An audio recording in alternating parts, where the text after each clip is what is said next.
that we went over to the Middle East with good cause. We were attacked on 9/11. George Bush, one thing he did do very well is he said to the Taliban, turn over bin Laden, or we're going to come in and hit him, and we're going to throw you out. Well, we threw the Taliban out. We've gotten bin Laden out. We've achieved our stated objective. Why are we over there now? I'd say perhaps some reasons to be over there, but we don't have a stated objective. And if we don't have a stated objective, we're never going to win. How do you declare victory now? We have victory in our hands, so let's declare it. Let's come home. With a very stern warning to anyone thinking about attacking us again. Saying, if you attack us again, we will be back, and we will take care of business. Much more than we used to. But where we are right now as a country, we can't afford it. We don't have public opinion on our side to stay over there longer. What will happen is we will become sitting ducks over there, waiting for the next Beirut, where our military will be hit again, and then our country becomes truly divided. Do we come home?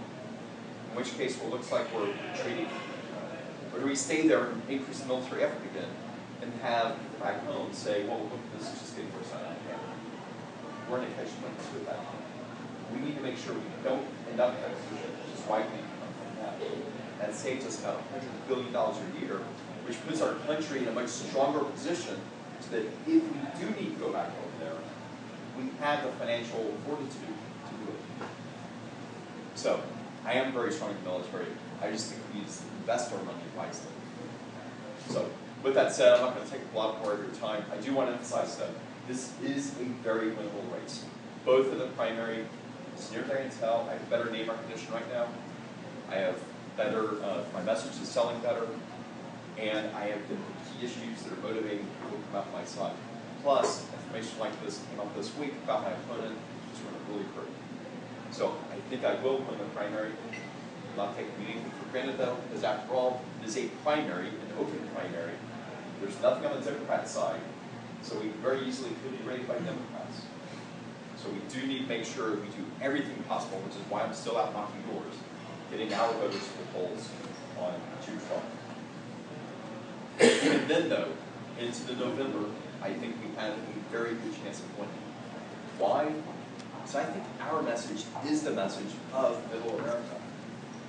Yes, we'll get the Republicans. But when I go out to the door, people understand these issues. They're concerned about the debt.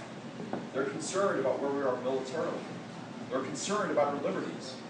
In fact, two of those issues are things that Obama got elected on. Getting us out of the Middle East and restoring our liberty. And he hasn't done either. In fact, he's made both worse. So these are issues that we didn't get a lot of Democrats. I talked to a Democrat this morning who I was able to basically point out those issues to, and he's like, you know what? If you're talking about defense cuts, if you're talking about the debt seriously, then yeah, I can come around and support you. We can win this race, especially against someone like Conley, who is so liberal and so amazingly partisan. People are tired of the bickering in Washington. They're looking for someone who's going to take a practical approach. Who better provide that practical approach than an engineer who's never been in politics before, but looking for real change. So, make sure, remember the other candidates here.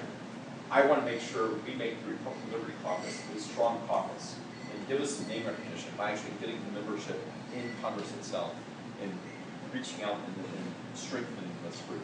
So, any questions?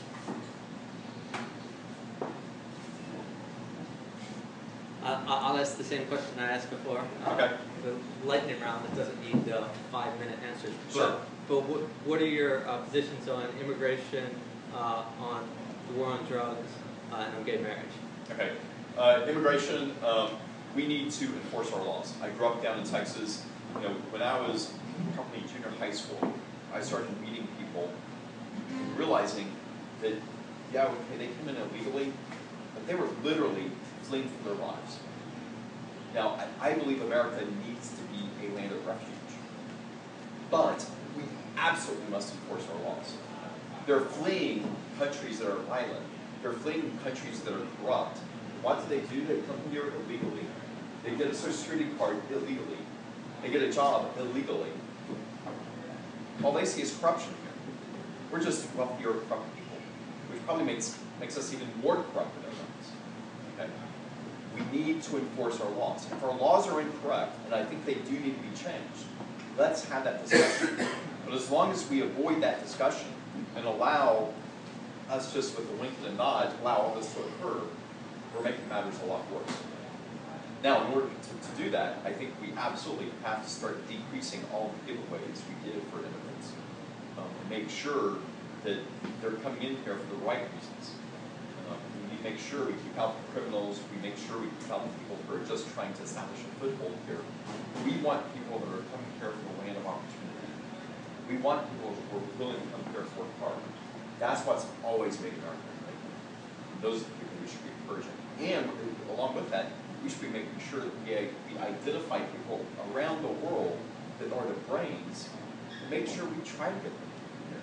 Because that's what's made the country great as well. In particular, during World War II, we got a lot of really smart people from Germany and Japan and other places that came over here and really helped out America a great deal. So immigrants are great. We have to make sure it's legal and properly paid. Drugs, absolutely, I would give essentially the same response as E.W. Jackson did. As long as you keep it to marijuana, I have no problem with removing all of the legal barriers at the federal level. If states want to do something, I think that's within their rights. And I think an awful lot of them would do things like California has done with medical marijuana and other things. I am a little bit concerned about going further than that in other drugs. Ideally, I think it would be nice to, but in practice, until we eliminate a lot of that social safety net, there's real problems there. One of the things I think we do need to do is, as we move in that direction, is a minimum drug test recipients of those sorts of government programs. That's a slippery slope as well. What you really want is to eliminate the social programs altogether, put it over into charity. Third one, gay marriage.